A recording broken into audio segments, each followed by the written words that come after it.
फिर सावित्रीबाई फुले ने उनको पढ़ाया। उनको पढ़ाने के बाद उन्होंने खातिमा से एक मजबूत घर की थी, स्कूल खुलवाया। स्कूल खुलाने के बाद महिलाओं को पढ़ाना शुरू किया। उसके बाद दूसरे महापुरुष का हम लोग नाम लेते हैं छत्रपति साहू जी कुर्मी राजा, महाराष्ट्र के राजा कोल्हापुर। उन्होंने क्या किया, उनकी बात को आगे बढ़ाया। क्या किया कि जो ये जाति के नाम पर अछूत बनाए गए थे, जिनको आज हम बैकवर्ड कहते हैं, वो लोग, इनको उन्होंने भागीदारी किया अपने शासन में। राजा थे तो वहाँ जो कर्मचारी थे, वहाँ कहा अब यहाँ पे कुर्मी, काछी, अहिर, गड़रिया, पासी, चमार, धोबी का भी लड़का हमारे यहाँ नौकरी करेगा। ये उन्होंने कहा 50%, आज से 120 साल पहले। इसलिए हम लोग नाम लेते हैं, हम और दूसरे का नाम नहीं लेते, हम नाम उन्हीं का लेते हैं जो हमारे इस समाज के लिए काम किया। 120 साल पहले उन्होंने 50% की भागीदारी दे करके इस बहुजन समाज को जो है नौकरी देने का। उसके बाद आप आइए, अगर डिटेल में जाएंगे बहुत समय लगेगा, लेकिन जिनको आप सबने माला अभी फूल डाला, परम पूज्य बाबा साहब डॉक्टर अम्बेडकर, ये साहू जी जिन्होंने आरक्षण दिया 50% का, उन्होंने ही बाबा साहब को अमेरिका भेज करके, इंग्लैंड भेज करके पढ़ाने का काम। राजा थे, बाबा साहब को देखे कि इनके अंदर कुछ है, ये कुछ कर सकते हैं, तो उन्होंने इनको भेजा। इनको अकेले नहीं भेजा, बहुत लोगों को भेजा, लेकिन सब अपने अपने वहीं फंस गए, अपनी बीवी पत्नी बच्चे फंस गए।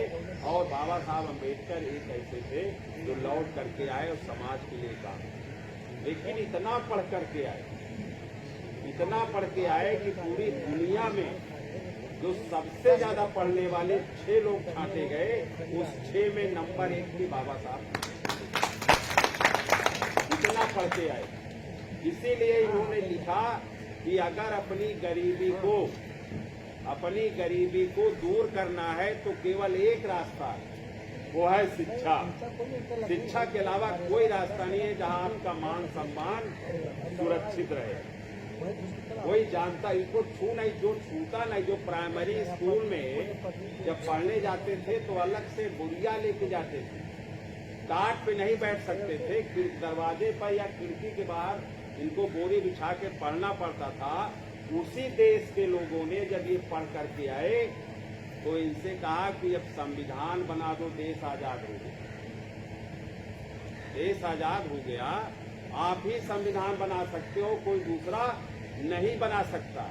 ये है शिक्षा का महत्व। और बाबा साहब अम्बेडकर ने संविधान बनाया। कितने दिन बनाया?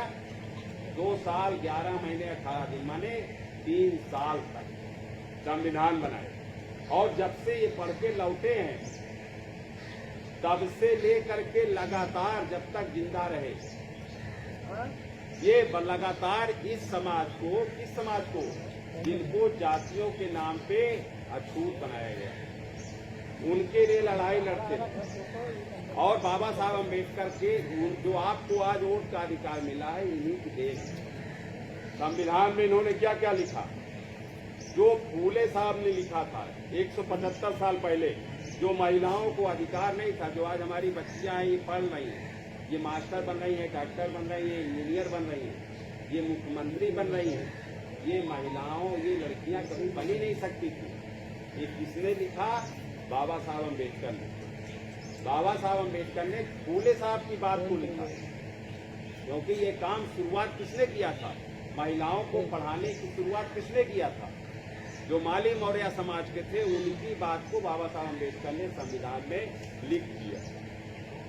दूसरा, जो साहू जी महाराज थे, जिन्होंने बराबर भागीदारी दिया था कि भाई इतना इनको होना है, जो आज आरक्षण हो जाता है कि इतना एससी, इतना ओबीसी की सीट सभासद की रही, जिला पंचायत की या प्रधान की, ये बाबा साहब डॉक्टर अम्बेडकर ने किसकी बात को लिखा?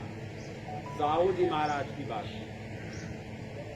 तो जो लोग ये कहते हैं कि बहुजन समाज पार्टी केवल शेड्यूल कास्ट की बात करती है, ये उनकी समझ नहीं है। ये फूले साहब का आंदोलन है, माली मौर्य का आंदोलन है, जिसको आगे बढ़ाया फिर ये साहू जी महाराज पटेल समाज ने बढ़ाया, पेरियार रामा साहब जो पाल समाज के थे उन्होंने बढ़ाया। लेकिन जब आगे समय आया तो उस समाज से कोई आदमी नहीं निकल पाया। पढ़ाया किसने? बाबा साहब डॉक्टर अम्बेडकर ने बढ़ाया।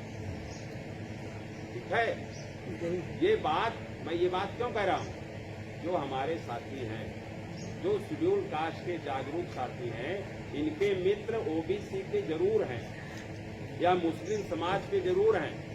उनके यहाँ बैठे, चाय की दुकान पर बैठे तो इस तरीके की बातें करें, तब तो क्यों प्रजापति जी यही तो होगा ना, जब उनको इतिहास ही नहीं पता होगा। और बता दो इतिहास वाली एक बात कि जो गौतम बुद्ध जी थे, वो ज्योतिबा फूले जी थे, इन्होंने कहा कि किसी समाज को गुलाम बनाना हो तो 4-5 चीजें उन्होंने बताया। एक किताब लिखा गुलामगिरी, पढ़ लीजिएगा। महात्मा ज्योतिबा फूले जी की गुलामगिरी पढ़िए तो गुलामगिरी में 3-4 चीजें 5 चीजों ने बताया कि किसी को गुलाम बनाना है तो पहला काम उसकी बुद्धि छीन लो। बुद्धि कौन छीना? हमको गुलाम हम कैसे बने? जिन लोगों ने जातियां बनाई उन्होंने क्या किया? बुद्धि छीना। बुद्धि छीनने का मतलब शिक्षा के अधिकार से आपको वंचित कर दिया। यही तो हुआ बुद्धि छीन लिया। दूसरा फिर कहा वो आर्थिक धन बल, धन छीन लिया। धन छीनने क्या है? आपको